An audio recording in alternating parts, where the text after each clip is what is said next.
to Professor Robert Kane, as you know, from the University of Texas at Austin.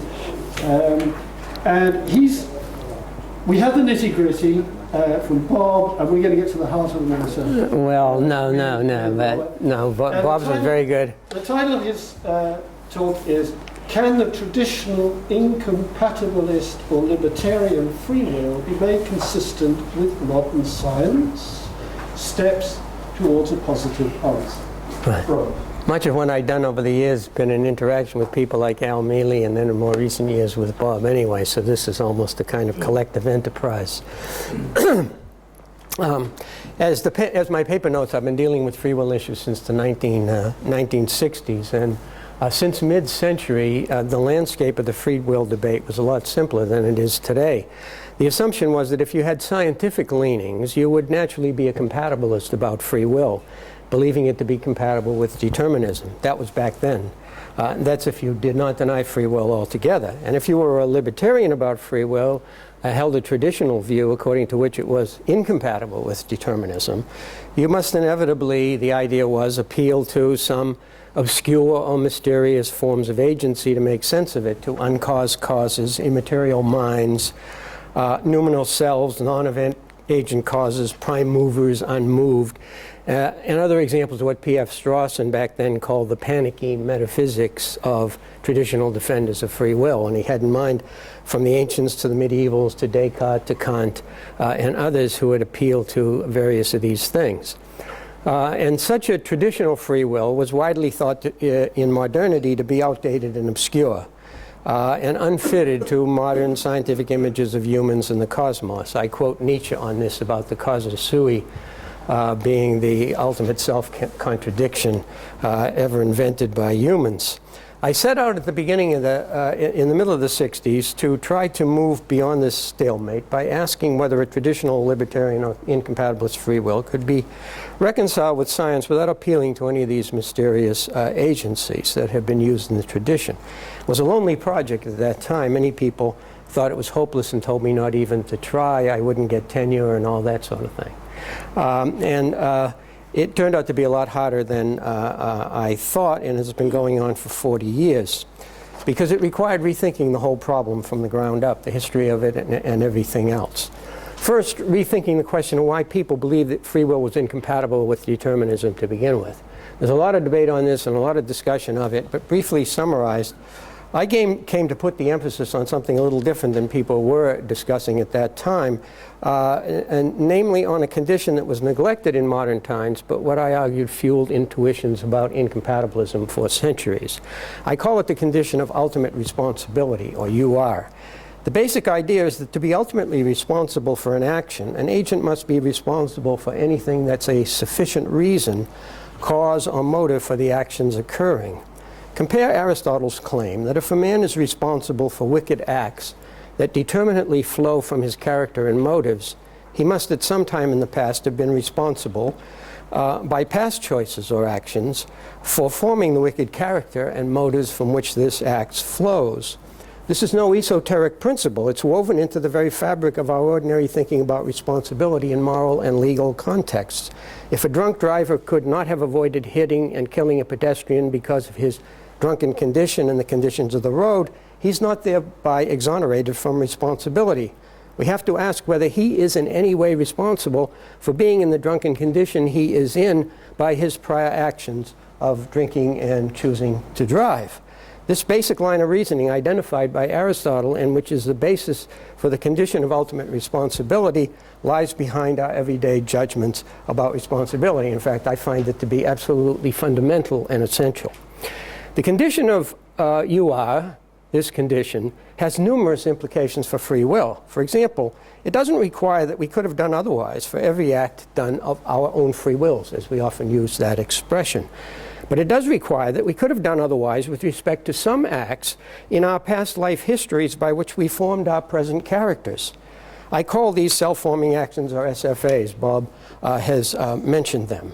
Often we act from a will already formed, but it's our own free will, by virtue of the fact that we formed it by other choices or actions in the past, self-forming actions, or SFAs, as I call them, for which we could have done otherwise. Think again here of the drunk driver. If this were not so, there's nothing we could have ever done differently in our entire lifetimes to make ourselves different than we are. A consequence, I believe, that's incompatible with our being at least to some degree ultimately responsible for what we are, and that's what I think free will requires. UR also tells us why the traditional problem of free will was about the freedom of the will and not merely about freedom of action.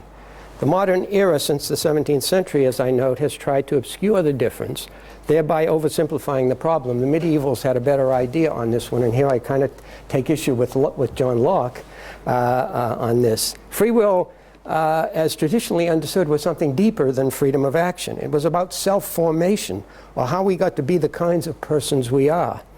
It'd be interesting, I think, to tie this to a larger story about the disenchantments of modernity, but I'll forego that.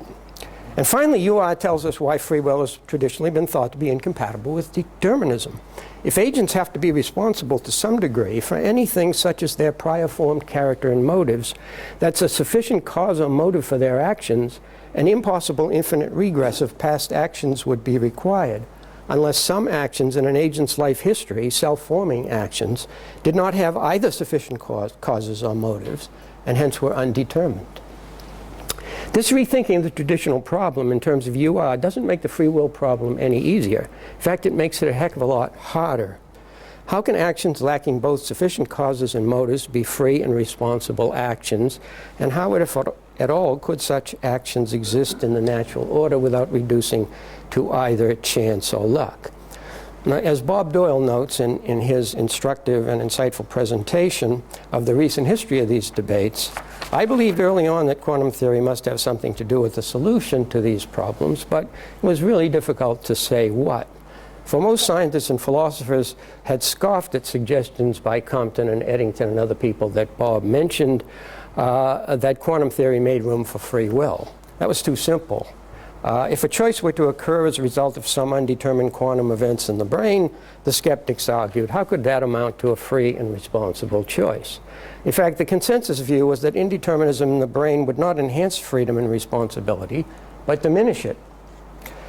As Bob also notes in his presentation, my first efforts at dealing with this problem in the 70s was to formulate a two-stage model, very much like the one he nicely presents and that Al put forward later and so on. I thought from the beginning that this must be part of the solution to the free will problem. I initially got onto it through Popper, who was one of the guys that mentioned, who was giving the Compton lecture, and went back to Compton too, and I knew Compton's son. That's another long story, but I'll forego it. I thought from the beginning it must be part of the problem, but I also believed it could not be the complete solution, and here I take some issue with Bob, although I agree with a lot of what he has to say, and also with Al. Hence, I didn't publish anything about it in the 70s, because I figured I haven't got the whole solution yet. I just got a part of it. How can you publish a part of it? And then it turned out that Dennett published this article in '78 that Bob mentioned, and I was really distressed because I needed an article to get tenure. And I said, damn it, I said, I didn't think it was good enough. And even Dennett, of course, he wasn't an incompatibilist. Dennett said, well, here's what libertarians can have this, but it's not all they want, right? And that's what you said too, Al. And so I didn't publish it because I said, well, I haven't got the whole story yet. And then he published it, and damn it, he got tenure, I guess. So you know how that, you all know how that is, and young fellows in here are worried about that. Okay. And Dennett also believed that it was not all libertarians wanted, but at least provided something. And Al Mealy took the same view somewhat later. And I think they're both correct in that. And so I made the two-stage model a part of my own theory in a 1985 book, but only a part. And I tried to go beyond it. And this is where it gets dicey. I'm even more convinced today through the work of Heisenberg as well as others at this conference and so on, that the two-stage model is an important part of any adequate theory of free will, and then indeed that it's also an important and crucial step in the evolution of human freedom. Perhaps the first, if it's all the way down in those early organisms that Martin talked about. The ability to randomize in lower organisms affords them flexibility and creativity as it does for humans. But I believe, as I did in the 70s, that a number of other steps are needed to get from this first crucial evolutionary step to full evolution of free will in human beings, and that the two-stage model must be folded into a larger picture. That's the idea. That picture is presented in my paper as follows, and here again I have to summarize. One must note first that indeterminism doesn't have to be involved in all acts done of our own free wills, for which we're ultimately responsible. Most everyday acts, it's not even involved. It's muted, it's damped. If that was so, human behavior would be a good deal more haphazard than it is.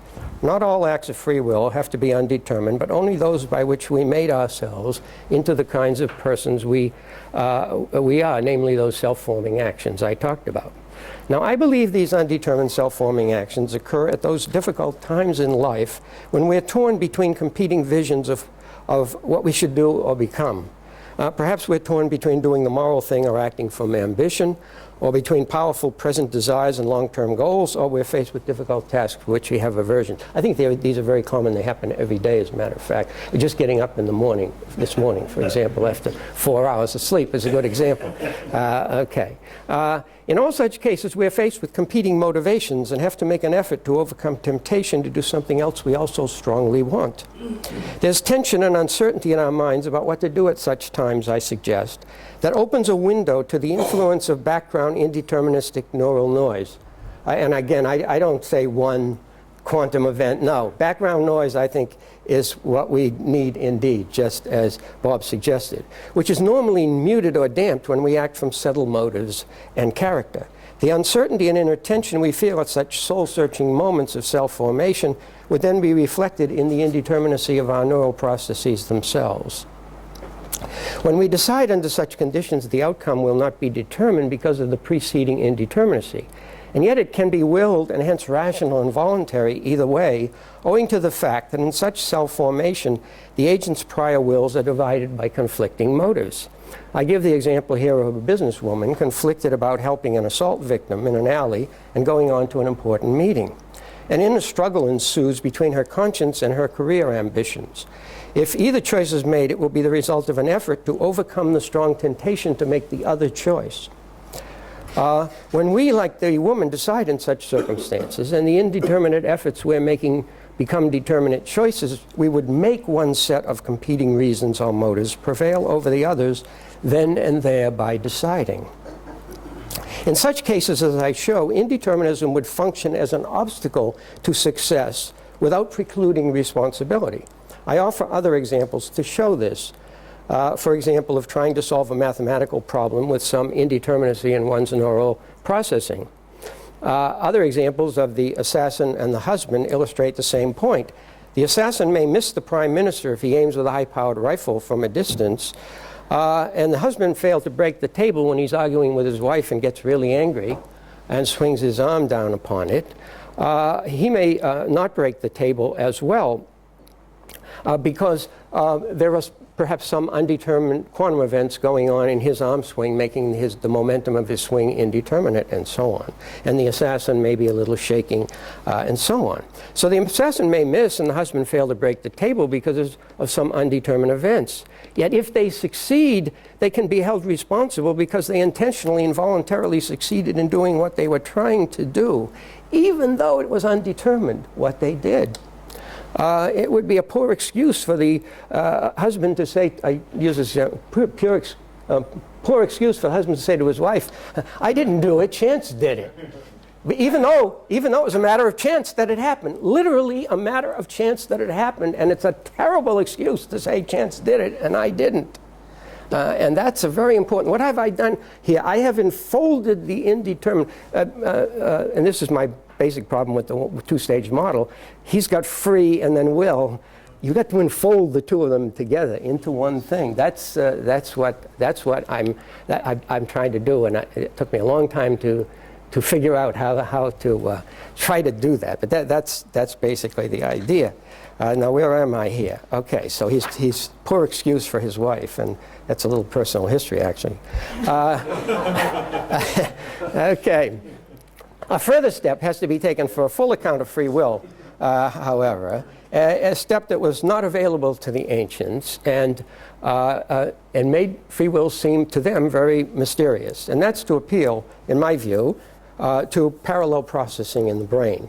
Imagine in cases of inner conflict, characteristic of self-forming actions, like the businesswoman's, that the indeterminism which is providing an obstacle to her overcoming temptation isn't coming from an external source, as in the other examples of the assassin and so on, but it's coming from her own will, since she also deeply desires to do the opposite. Imagine in such cases of self-formation, competing neural networks, each influencing the other and representing the agent's conflicting motivations.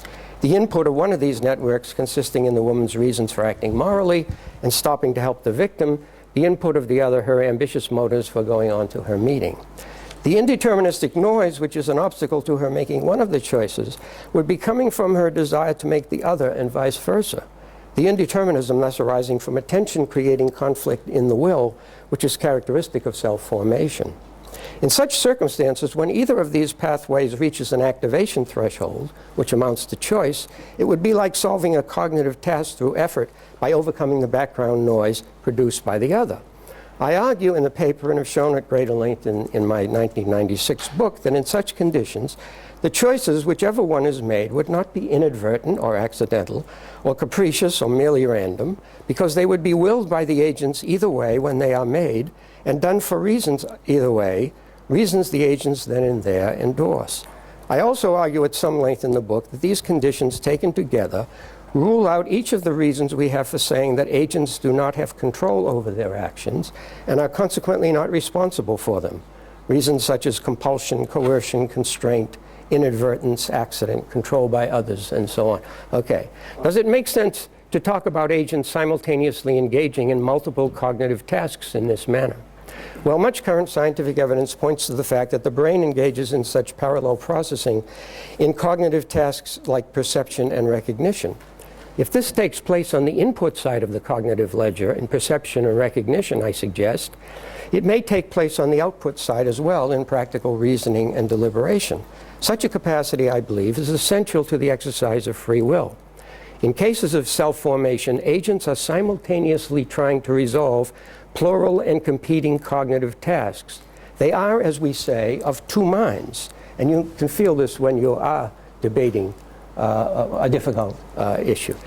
We say they are of two minds, yet they are not two separate persons. They are not dissociated from either task.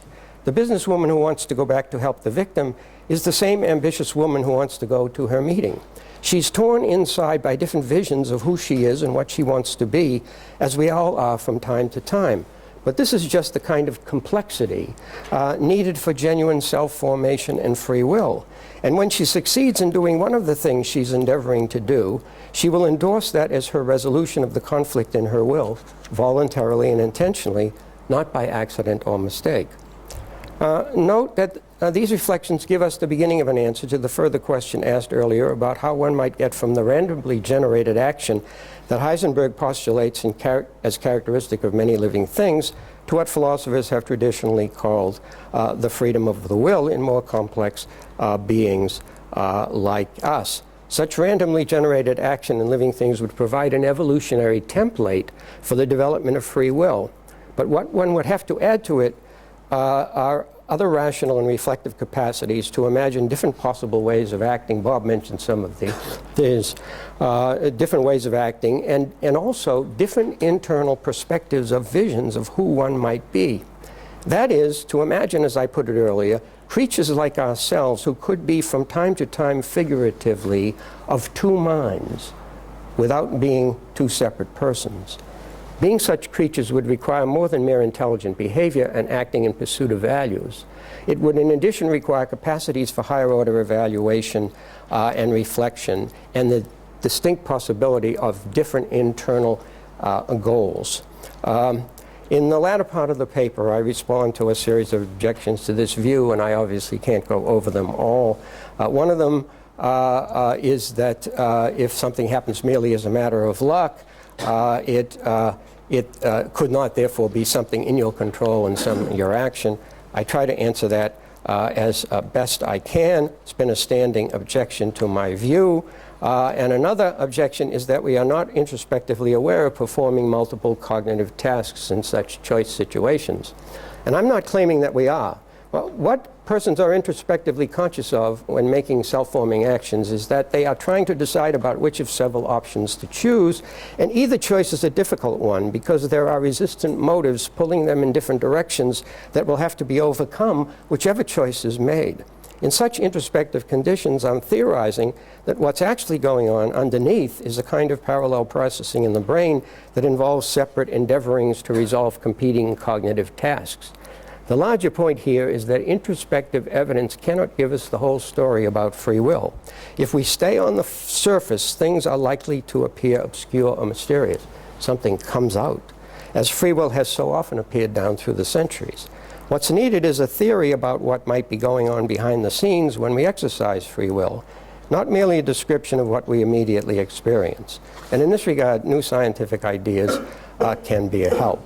And finally, I relate it all to the medieval idea of liberum arbitrium voluntatis, because another objection here is that choices would not be our doing, but merely a matter of chance.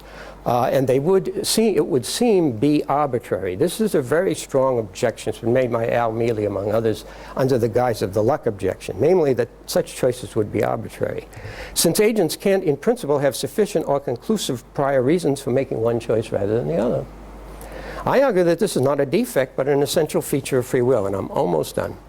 The term arbitrary, as I note, comes from the Latin arbitrium, as in liberum arbitrium voluntatis, free judgment of the will, the medieval designation for free will from Augustine onward. In this connection, I ask one to imagine a writer in the middle of a novel. The novel's heroine faces a crisis, and the writer has not yet developed her character in sufficient detail to say exactly how she will act. The author of the novel makes a judgment about this that's not determined by the heroine's already formed past, which does not give unique direction. In this sense, the judgment, arbitrium, of how she will react is arbitrary, but not entirely so. It had input from the heroine's fictional past, and in turn gave input to her projected future. In a similar way, agents who exercise free will are both authors and characters in their own stories all at once. By virtue of self-forming judgments of the will, arbitria voluntatis, SFAs as I call them, they are arbiters of their own lives, making themselves out of a past that, if they are truly free, does not limit their future pathways to one. Thanks.